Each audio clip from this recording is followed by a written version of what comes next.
Good morning, good afternoon, good evening, and welcome to the Bull versus Bear webinar. Steve Miley on the call here for TradeDay.com. Today is Tuesday, the 29th of November. Welcome, everyone. So first of all, I'm going to kick off by promoting this. So we've got a Technical Tuesday. This is the first of a series. I don't think they're going to be every Tuesday, guys. They may be. We're thinking next week we'll probably go over a Trader's Mind session. We'll give more details on that. Whether that's Tuesday or another day, I'm not quite sure yet. Excuse me. Details of that will be forthcoming. But we're going to take a look at on Technical Tuesdays. I'm just looking at technical analysis. It's what I've done for a big chunk of my career as a technical analyst. And I'm not going to make this super complicated. Certainly not at first. Anyway, we're going to keep it very basic. I'm just going to look at some introductory stuff first of all, and just give you the way, show you the way that I look at markets. I can't do much more than that. I can show you a lot of other stuff I don't use, but I don't know how useful that is, showing you stuff that I'm not actually using myself or passionate about myself. I very much keep it simple approach. I'll go through all that. I don't want to start getting into all that. But nevertheless, it's going to be fairly basic. We're going to start with just trend. Different definitions of trend, really. Looking at trend from a perspective of Dow theory, from trend lines, maybe channels, even might quickly dip into moving averages. I'm going to keep these very time constrained as well, guys. I don't want them to run on. I don't want you guys to invest loads of time in it. We're all busy people. So they're going to be a hard 30 minutes. It's going to be the first one that kicks off in 3 hours time, 9:30 Central, 10:30 Eastern, 3:30 if you're in the UK, 4:30 on Central European time. Okay, I'm not going to run through all the different times in Asia, but yeah. So in 3 hours time from now, those are going to be the first one. It's going to be a hard 30-minute stop. So we're going to go for 30 minutes, of which I'll only probably talk for about 20 minutes or so, depending on how much Q&A I get as I go. And we'll have a little Q&A session at the end, and it'll be a hard finish after 30 minutes.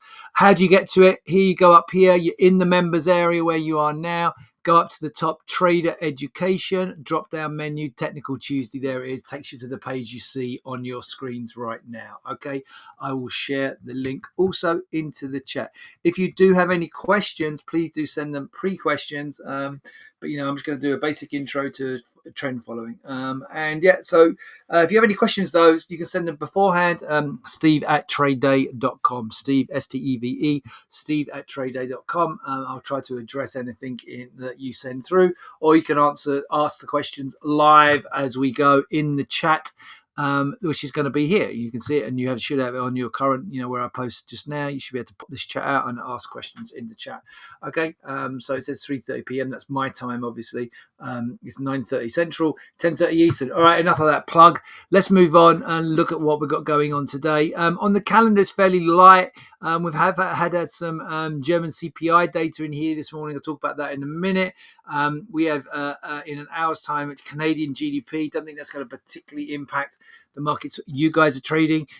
Going into this afternoon, we do get at 10 o'clock Eastern, 10 CB consumer confidence data.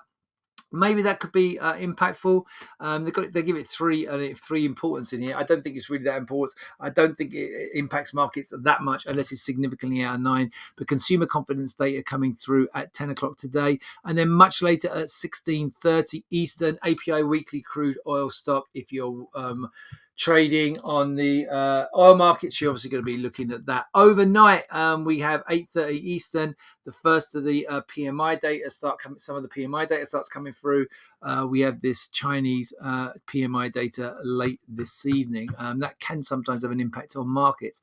Wall Street was obviously and stock indices down at the yesterday. We had a fairly late-ish sell-off. We were already down, obviously, pre the open. We talked about that yesterday because of the demonstrations over the weekend in China. So markets were already lower as we opened up yesterday. We'd gapped lower on the Nasdaq and the S&P, and we're already lower. the session was a relatively calm session for much of the session. It was more of a latter session sell-off that did the damage in here. Apple led markets lower because of concerns around iPhone production in China and overall Chinese woes. Then the markets are kind of semi-reverse some of that, and we'll talk about that as we go through. So 5 things you need to start your day. China clamped down. So protest against China's stringent COVID regime failed to take place on Monday night. Authorities deploying a heavy police presence. So not as much protests going on, and the markets have seen that as, even though it's kind of been a government clampdown, seen that as a positive. But there are also some potential signs of maybe moving away from the zero COVID policy, which we'll come to shortly. BlockFi, one of the crypto lender, has declared for Chapter 11 bankruptcy.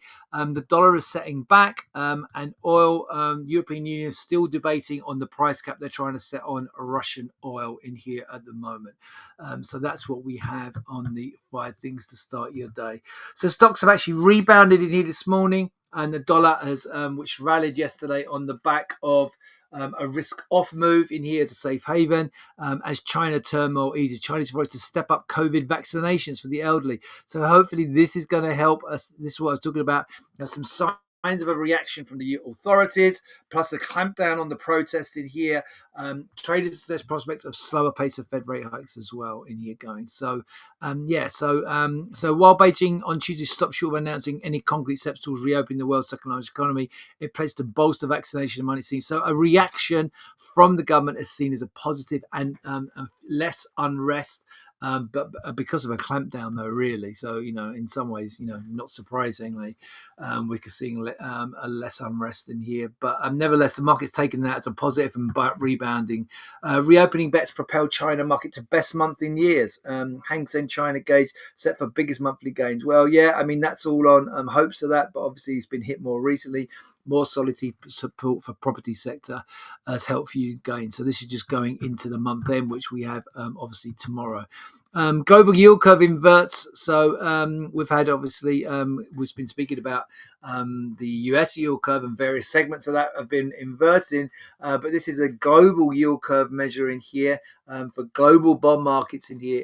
I mean, it's looking at the 10 plus year yield spreads to the 1 to 3 year yield spread in here, which it has inverted. Okay, so you see that inversion there. That's not been inverted here. So you can see going back to pre 2001, it didn't invert back in here during the financial crisis back in 07, 08. It didn't invert then, got close to it. This is obviously down here. I guess we're looking at going into around COVID, and didn't invert there, and now we've inverted. So potentially another negative signal for recession going forward.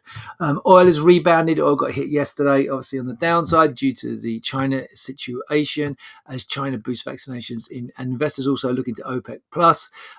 Alliance members are set to gather this weekend, so that's a little ways ahead in here at the moment, though.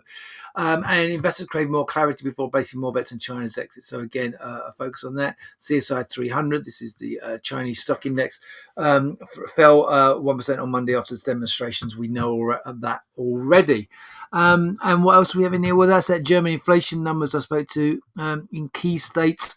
Eases in November, so German inflation falling slightly, and that's seen as obviously a positive, a falling in inflation in Europe.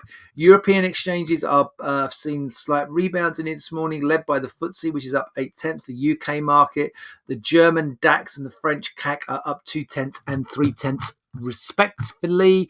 And if we go respectively, even, and if we go to look at the US, obviously we're down about 1.5% yesterday on the Dow and the S&P.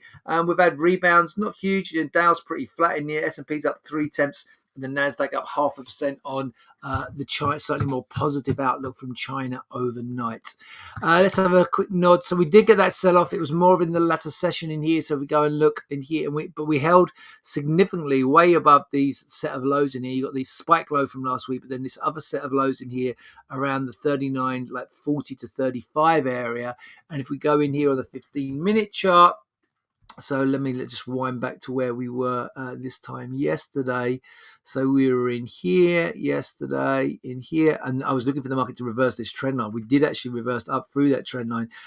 Then after the open, the market was fairly stable, and it was more the latter session in here really towards the end of the day near that, we dipped a bit lower, but then it was a sell-off pretty much going into the close in here for the very late session here. We saw the sell-off.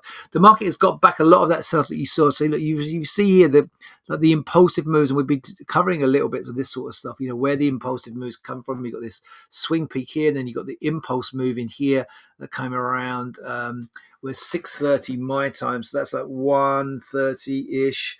And New York's Central Time in here, Eastern Time in here, going into the close. You saw that sell off there. Okay, that's where and you can see we've got back above, or basically back to where the impulsive move came from late in the session yesterday. So it came from there. We went right up to there today. I think if you can take out again, you kind of tentatively reverse this trend line here. Previously, we've reversed that trend line again. But then you'd certainly want to redraw that trend line, and we'll be looking at things like this afternoon, actually. So about when we don't maybe redraw trend lines when old trend lines are relevant. But yeah, so this one's probably more important now. Back above the high, I think the overnight high would certainly be, and I was looking for a positive theme yesterday. We certainly got it initially yesterday. We got that spike higher on the open yesterday, but then obviously drifted back lower and then back lower. But again, I'm looking for similar in here today. I think, the overnight news from China is relatively positive. Things have not accelerated, haven't got worse. That was a fear that we go more towards like a Hong Kong scenario. That certainly hasn't happened. And if it gets above that high, it's also going to be challenging this trend line as well. So the overnight high is certainly important. I'm going to be not looking to buy it before it gets above there, but if it gets above there, 39.90 and a quarter, it looks more positive. The little overnight low in here I think is important as well. If we get back down through there, it looks vulnerable. 78.75 on that low there. Maybe the one after that we set in here at sorry, that's wrong. The low there, the overnight low there is 73.75, and then the one just above that 75.5. I think if it gets through 75.5, it looks vulnerable again in here to another down move. So those are the very close parameters I'll be looking at there. Similar story for the Nasdaq, held again above these kind of lows from last week, and have rebounded this morning. If we go into the 15-minute. So there's the trend line. We'd already reversed that trend line, remember. I certainly will be redrawing this one. And this is a great trend line. I was looking at this earlier on. So in here, look, you get the mythical. You don't get this very often, the third touch. So you get touch off of this line here. And we get the third touch in here just more recently. And then the market fading. Back above the trend line looks very positive in here, and certainly above the overnight peak. So the trend line's going to, and it's going to also be above that little peak there. So I think up through like 11,685, 690 area takes us through the trend line, and then the overnight peak in here there is 704.5. So through those levels on the top side looks more positive. Really back below the this more recent overnight low, 647.75 looks vulnerable, and then you've got this next little swing point here, impulse point 631.5 on the downside levels. Okay, let's have a look on the commodity markets. Start off with oil in here. So having had a really big sell-off in here, big push down, intraday rebound in here for a doji pattern last night. So a kind of indecisive but potential turning point with that kind of doji pattern, long-legged doji kind of pattern in here. We call this one on the candlestick, and it's reacted to that, as a turning point at an extreme. I'm going to get rid of all of these old stuff in here, and then you can see the market got very close to the previous peak in here from Friday, and really a big update already today in here, but nevertheless certainly turning the fortunes for oil, and that would certainly look like a bottoming pattern in here. It's just faded ahead of that peak there. Up through that peak would certainly be a lot more bullish. That's at 79.90. So you stick at 80 handle on this. This could easily be up in here, up towards like 82 on the top side. On the downside, I think you're looking at the trend line. And again, you get kind of here, market lights. So this is coming through these points here. It's flirting. It's kind of broken. I would certainly then be redrawing this trend line through like here. And again, it's flirting, okay? But no impulsive moves. That's the thing important as well. When a trend line breaks, what you really want to see, if you're a bear in this case, you'd want to see an impulsive move as it broke that trend line. So, if you draw it off of through these points here, what do we get? It hits it, little kind of impulsive move lower. there. Look, as you break the trend line, you get a push lower and then it rejects. And it doesn't then give you the Dow theory reversal. The Dow theory reversal down through that low there, 78.24. It holds that low and then pushes back higher. So this is kind of a trend line rejection. So sometimes it's interesting when the trend line does break and it doesn't break properly. That's almost a signal as well that it's kind of held in here. So again, we'll talk about a little bit about that maybe this afternoon. So for me, there's upside for oil. The recent overnight peak is your first trigger point, 46, 79.46. Then we've got above there 79.65, and then that higher there, 79.90. All of those important levels for the top side, certainly approaching that from the buy side. And on the gold in here, we did get a little bit of a dip yesterday, a firm rebound market. A lot of the volatility gone out of gold in here, very flat in here at the moment. If I go to the 15-minute chart, you can see it's very, very sideways sitting here. You hold a gun to my head on this one. I've not got a strong view, but if you hold a gun to my head, I'm probably back bullish. Still think we're getting some positivity from that hammer pattern there. This hammer pattern here we got from last week. The market did dip, and we've already rejected last week's dip in here. And if we go into here, looks like a potential basing pattern, but not, not categoric in here. But yeah, gun to my head, upside risk. Trigger points on the top side. You've got 56.4 and 58.2. Downside, I'd be looking at these two little lows in here, 51 and then 50, flat 50. 51 double up 0 and 50.0 on the downside. All right, that's all I've got for today. Please do join me for Technical Tuesday in about 2 hours. What did I say? 3 hours before. So 2 hours 45 minutes. That's 10:30 Central. Is that right? 10:30? No. What time are we? Let's get this right. 9:30 Central, 10:30 Eastern, 3:30 UK, 4:30 Central European time. Until then, I'm going to wish you all a great trading day. Take care, guys. Have a good one.